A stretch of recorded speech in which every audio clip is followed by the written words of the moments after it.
Hey, what's going on, Who That Nation? And welcome to another edition of the State of the Saints podcast, where we talk New Orleans Saints. My name is TJ Jones, and I hope everyone had a happy Thanksgiving. Hope you were around people that you love, family and friends, and I hope you got full of that Thanksgiving food. Yeah, that's right, man. Because New Orleans Saints fans, we had a lot to feast on, didn't we? I mean, we were feasting on turkey. We were feasting on dressing, but most importantly, we were feasting on that good old down-home dirty bird. That's right, the New Orleans Saints demolished the Atlanta Falcons by a score of 31-17. Now, I know a lot of people in the Who Dat Nation, we're happy, man. We're happy because the Atlanta Falcons are the Saints' biggest rivals. Now, I understand we got the Buccaneers and the Carolina Panthers, but it's just something about beating the Atlanta Falcons, man. And especially on Thanksgiving, primetime television, the whole world watching you destroy your rivals. I had to breathe that in for a second, but let's talk about this game right here. Let's talk about Drew Brees first, okay? Let's talk about Drew Brees. Ever since I started doing the State of the Saints podcast, I have been talking week after week after week and saying that Drew Brees deserves to be league MVP this year.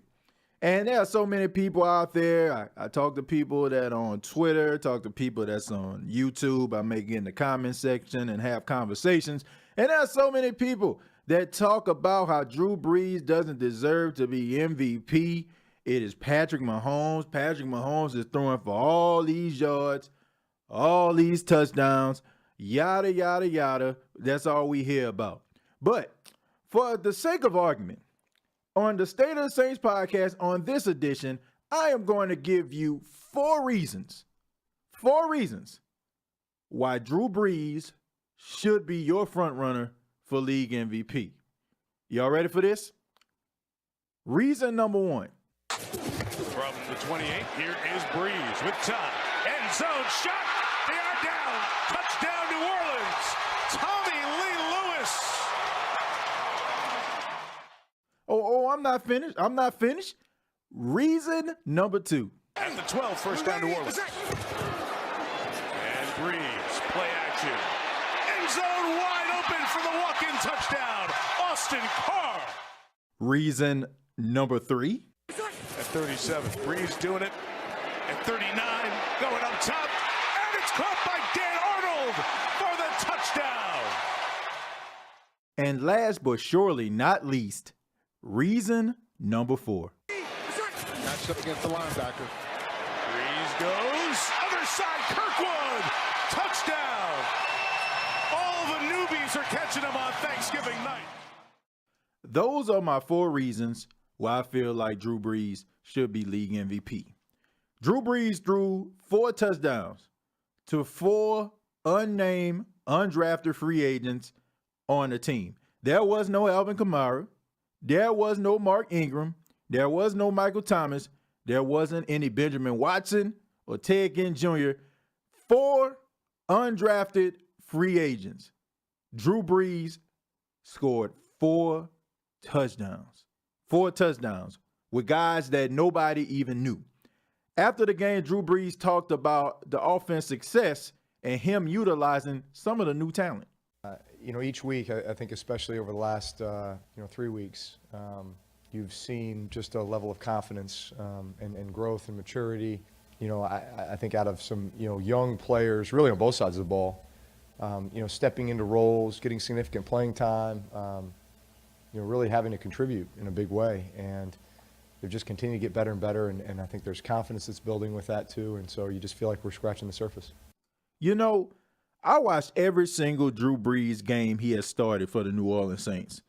Since he came to the team in 2006, I don't think I ever missed a game he's played in. And I can really truly say I have never seen Drew Brees play at the level that he is playing this season. I've seen Drew Brees do some amazing things. I have seen him throw for all type of yards. I've seen him throw all types of passes.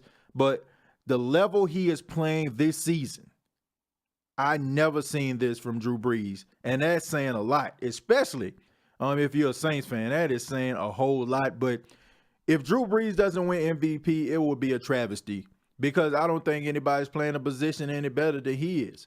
And yeah, Patrick Mahomes has all the touchdowns and all the yards, but I don't think that Patrick Mahomes is playing at a level like Drew Brees is playing. This man threw 4 touchdowns to 4 undrafted free agents, and people still talking about Patrick Mahomes. Man, Patrick Mahomes, once again, and I'm going to get into the game, Patrick Mahomes is playing with some of the best talent in the NFL. Sammy Watkins, once again, he was the leading receiver for the Buffalo Bills the first 3 years of his career. You got Tyreek Hill. This guy is a burner. This guy will be a all-pro on anybody's team. Travis Kelce right now is the best tight end in football. And Kareem Hunt would have easily ran away with Offensive Rookie of the Year if there wasn't a player by the name of Alvin Kamara in the NFL. Got some good talent. Drew Brees is playing with only one true leading receiver in Michael Thomas and a bunch of guys that you probably wouldn't even see on Madden. And if they are on Madden, they probably just put them on there on the downloaded version and their picture's not on there. But that is who Drew Brees is playing with. He is playing outstanding. Drew Brees, in the game against the Atlanta Falcons, he was 15 of 22, 171 yards, 4 touchdowns, 1 interception. No, it's not those big 300-yard games like Drew Brees normally has when he has 4 touchdowns. But it just shows how great he is, man, finding the guy that is open. And the running game has been playing absolutely outstanding. The offensive line, I don't want to hear any more. I don't want to hear anything about the Cowboys or the Rams or some of these other teams in the league. The New Orleans Saints have the best offensive line in the league. I mean, Teron Armstead has missed 2 games, and they haven't missed a beat. Do you hear me? Andrews Pete, oh, my goodness. Man, if you had a problem with Andrews Pete the first couple years of his career, I can understand. But Andrews Pete right now, if this guy doesn't make the Pro Bowl along with Ryan Ramczyk, man, it's a shame. Because these guys are playing outstanding. Good job by the offensive line. Good job by the running game. And way to step up for some of these young players that got the opportunity to shine. Tommy Lee Lewis just got off IR, and this man out here scoring touchdowns. Absolutely amazing, man. I am just in awe at this team. I mean, I wasn't old enough to appreciate the Dome Patrol. I mean, I heard about the Dome Patrol. I mean, they was at their height around 92, 93. Of course, I'm 32 years old. I think I was maybe like 5 or 6 or something like that when the Dome Patrol was wreaking havoc. But I have to say, in my lifetime, this may be the best New Orleans Saints team I have ever seen. I've never seen the New Orleans Saints like this. I'm talking about even when they went to the Super Bowl in 2009. I think this team is better. And I'm going to tell you why before I kind of break down this game. I know I keep saying that, but I'm just excited. The reason why I say that is because when the Saints went to the Super Bowl, and even when they had that big year when they lost to the 49ers in the divisional round of the playoffs, they were more of a finesse team, man. And to me, they didn't really have that dog in them, man. I mean, I'm talking about that team that will reach in your heart and snatch it out and show it to you. They didn't have that. They didn't have that dog, man. But right now, man, they playing like some savages. For real, man. These guys are whooping ass and taking names. And they're unapologetic about it. They are really, truly a real legit team. And they play for each other. And you can tell they care about each other. And they're genuinely happy when one of their teammates score a touchdown or reach some type of feat. That is a recipe for championship football. I get nervous every time I say this. I'm like, take it 1 week at a time. But it's hard to not be happy and really be impressed about what you see from this team. And especially when you see people like Alvin Kamara and Michael Thomas have a down game, and you have players that are stepping up. That is really, really good because teams are going to learn how to cover Michael Thomas and Alvin Kamara and take them out of the game. And for the last couple weeks, they really have taken them out the game, because these guys can really blow a game open. They got their catches and they got their yards, but they really wasn't blowing the game wide open. So it's good to see some of these young players step up and do what they need to do. And now I want to focus on the defense. The defense had 4 turnovers against the Atlanta Falcons, man. 4. Shouts out to Eli Apple, because a lot of people were kind of skeptical about Eli Apple when he first came to the Saints, when he first got traded from the Giants to the Saints. A lot of people were like, we want Patrick Peterson. I was one of them. I was one of those people that wanted Patrick Peterson, but I was willing to give Eli Apple the benefit of the doubt, because we have to understand, man, when you're playing in places like New York and Dallas and Washington and Philadelphia, you're always under a microscope. You got to always play at your best. You always got to be at 100%. And if you have one down game, people are talking about you're a bust or you're a failure. But Eli Apple removing himself and getting traded from the Big Apple, pun intended, he got opportunity to go to a team that believed in him. And not only did he go to a team that believed in him, he playing alongside guys that he went to college with, guys that he ate in the cafeteria with, slept in the dorms, went to battle, won national championships with. These are the guys that know you, man, and guys that got your best interests at heart, because y'all created a bond before y'all even step foot in the National Football League. And you can tell the way Eli Apple is playing.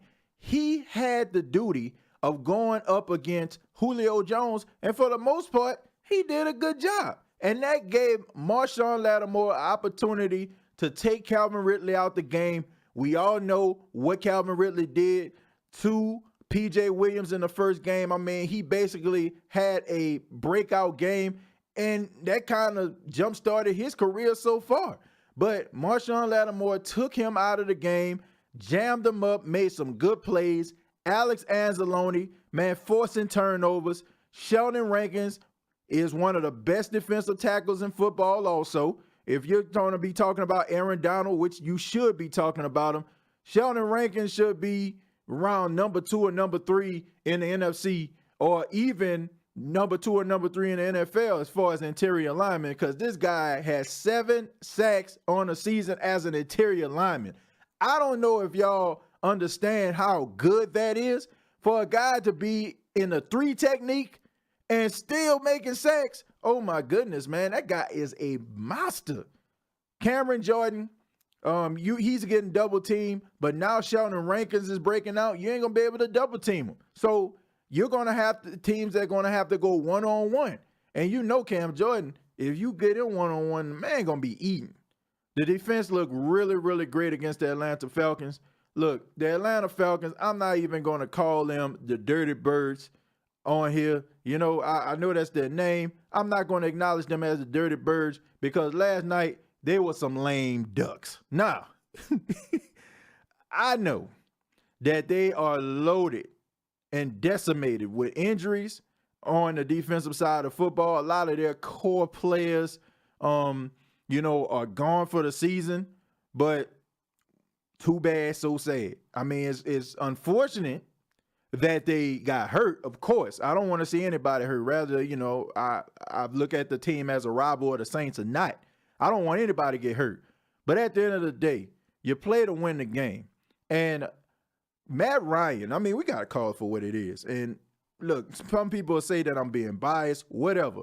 Matt Ryan has regressed as a quarterback. He makes some of the worst decisions in crunch time I have ever seen. If you're an Atlanta Falcon fan and you're listening to the State of the Saints podcast, probably to hate because we 10-1, you got to be upset at the quarterback player, Matt Ryan. Not only did this man cost y'all the Super Bowl with pedestrian type play, yeah, I'm rubbing it in, but he has absolutely regressed. He throws for a whole bunch of yards, but this guy does not see the field. Staring down receivers all night long. I mean, looking like a deer in headlights, and they got the nerve to be mad when the plays aren't going your way. But most of the time, it was his fault. But the Atlanta Falcons, man, they are a train wreck, and they're not going to make the playoffs. I mean, go ahead and get that out your mind. And honestly, I mean, it's going to be a down season for them. And the best thing they can do is try to battle back and try to possibly win some games or even try to tank some for some draft position. But the Saints are 10-1. And next up is a Week 13 matchup versus the Dallas Cowboys. You will not want to miss my prediction for that. Okay, you will not want to miss that. I promise you. But this has been the State of the Saints podcast. Check out the State of the Saints podcast on YouTube. Go to youtube.com, search the State of the Saints podcast. And also check out the State of the Saints podcast on Twitter. SOTS Podcast 8. SOTS Podcast 8 on Twitter. Till next time, all I have to say is, who dat?